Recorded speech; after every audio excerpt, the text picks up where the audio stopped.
Global happenings today. We communicate, we analyze global news. Stay tuned. Hello, great people. Welcome back to our channel. We're so excited to have you again. IPOB leadership has come out to show their excitement over the fact that economic operation and activities has started in full swing in the southeast. But they are still trying to unravel the puzzle behind the sit at home, the false sit at home, and the enforcer. And right now, they are pointing fingers at a particular group of people in the southeast. And also, they are making Nigeria realize that what has been going on is traceable to this particular group of people.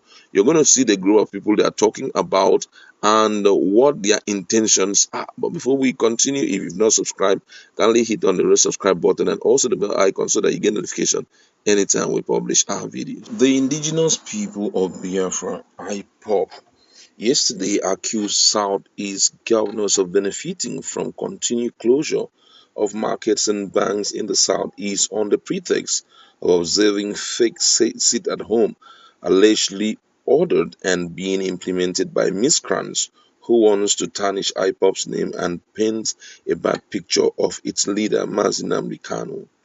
IPOB alleged that Southeast governors and some IPOB politicians or Igbo politicians who are working against IPOB can do anything against the Igbos to get political favor and patronage from the powers that be in Abuja, and therefore the Igbos can suffer as long as they are doing the biddings of the powers at Aso Rock. The group spoke as the family and lawyers to the detained leader of the indigenous people of Biafra, IPOB Mazinam Kanu, have raised fresh concern over his safety, claiming that they have twice been denied access to him.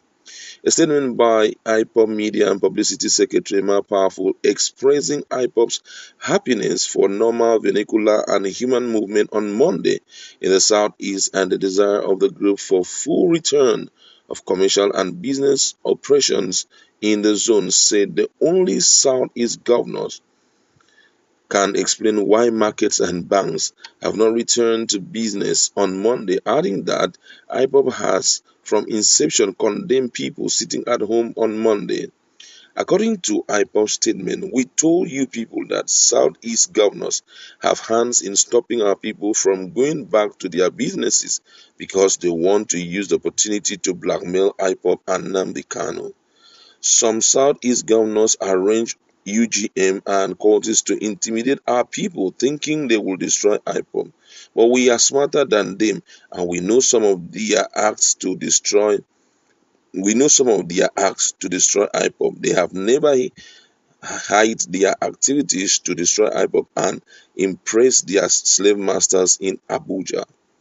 IPOB cancels Monday sit at home when we realize it will not be in the interest of our people, and we even mobilize to deal with the criminals allegedly enforcing it. But some of our governors are using the order to destroy economic activities in the region because that was the agreement they had with their paymasters in Abuja.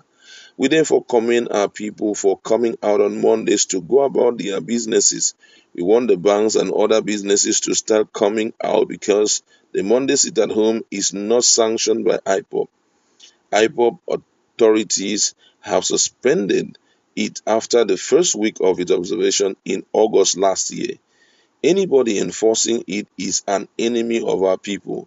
We wonder why Southeast governors refuse to order for the opening of markets and banks in the region.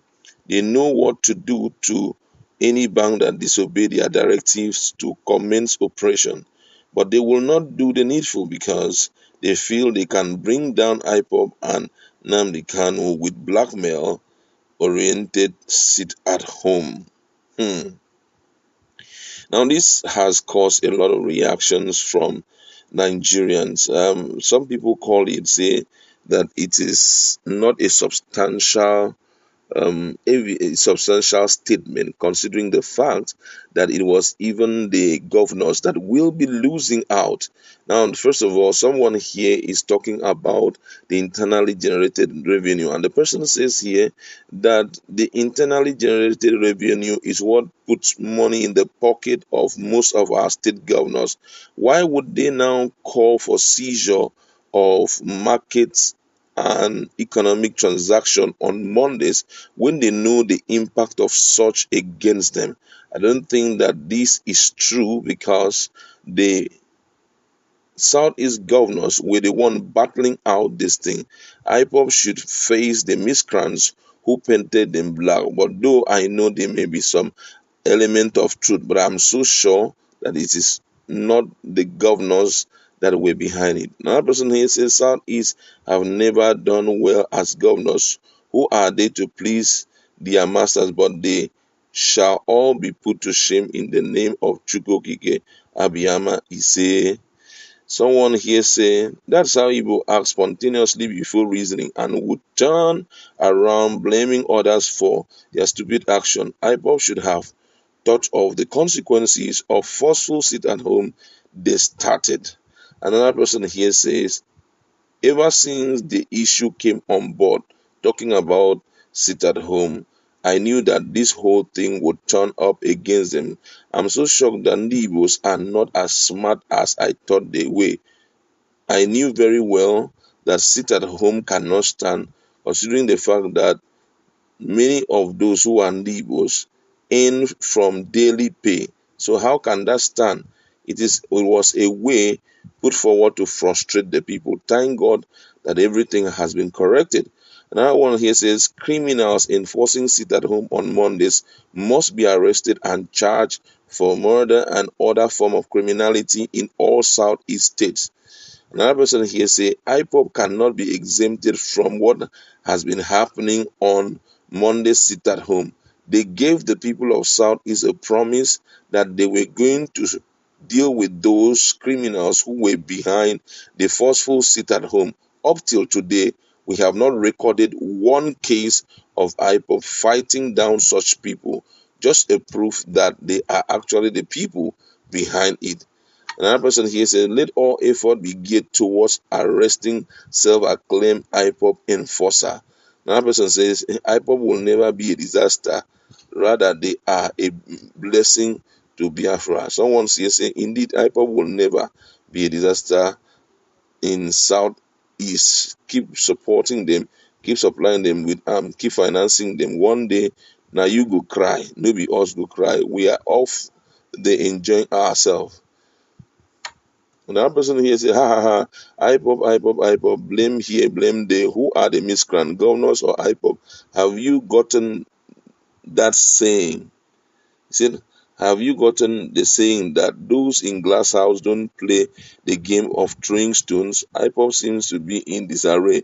Maybe it is the beginning of the end. IPOB accusing governors, lawyers accusing the SS family, and delusional friends also accuses the federal government. Era of accusation that cannot help.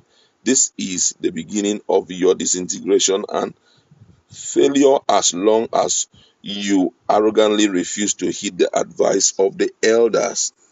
Another person here says IPOB is the one behind it. If you doubt me, go to the page of Simon Ikpa. He's the one staying up there and ordering people to do all of that. Emma Powerful is just lying against the governor. He knows the truth. Stop behaving as if you don't have an understanding of the importance of money to the governors. So many reactions here coming in. I want you to go to our comment section. What's your standpoint in respect to this?